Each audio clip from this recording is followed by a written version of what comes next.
এই জন্য আমি প্রায় সময় বলি যে বাজারের মধ্যে গেলে যেমন তেলের কোয়ালিটির অভাব নাই, তেলের বিভিন্ন মার্কার অভাব নাই, মুসল্লিদের মধ্যে মার্কার অভাব নাই, ঠিক কিনা?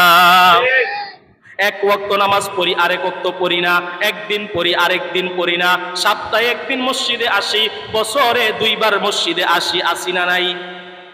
বলেন আছে না নাই? কারণ এখন তো বর্তমানে সবকিছুর যেমন কোয়ালিটি আছে, বাজারে তেল কিনতে গেলেই আপনাকে এক নম্বরে বলবে যে ভাই কয় নম্বর তেল নিবেন। কোয়ালিটি আছে, সয়াবিন আছে, পাম অয়েল আছে, বোতল আছে, পুষ্টি আছে, তীর আছে, বসুন্ধরা আছে, বলে কি বলে না?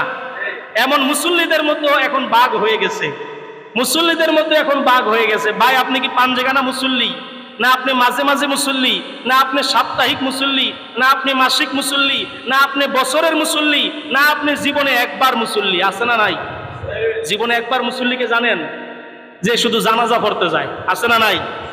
মানে শেষ বিদায় দিতে যায়, তার জীবনে ফরজ নামাজ নাই, জোহর নাই, আসর নাই, মাগরিব নাই, ঈদের নামাজ নাই, কিচ্ছু নাই, কিন্তু মানুষ বললে সবার আগে সে, এমন লোক আছে না নাই?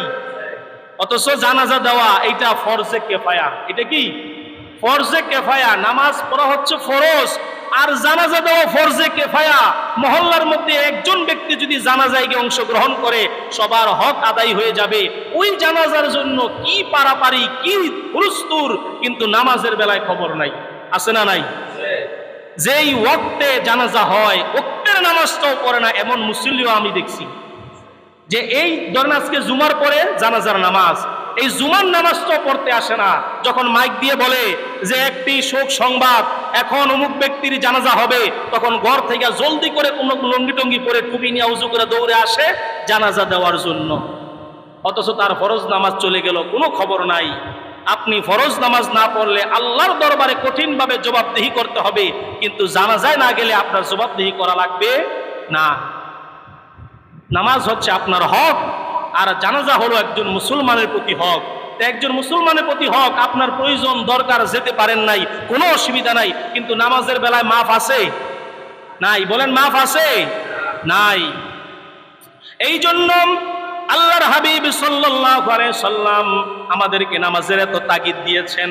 এই জন্য আমি প্রায় সময় বলি যে বাজারের মধ্যে গেলে যেমন তেলের কোয়ালিটির অভাব নাই, তেলের বিভিন্ন মার্কার অভাব নাই, মুসল্লিদের মধ্যে মার্কার অভাব নাই, ঠিক কিনা?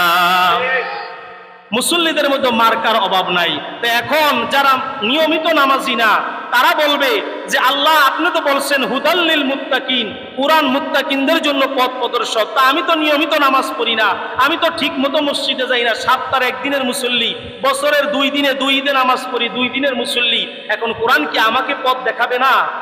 আল্লাহ তাআলা তাদেরকে উদ্দেশ্য করে বলে হুদাল্লিল মুসলিমিন, তুমি যদি মুসলমান হয়ে থাকো তাহলে কোরআন তোমাকেও পথ দেখাবে। সুবহানাল্লাহ।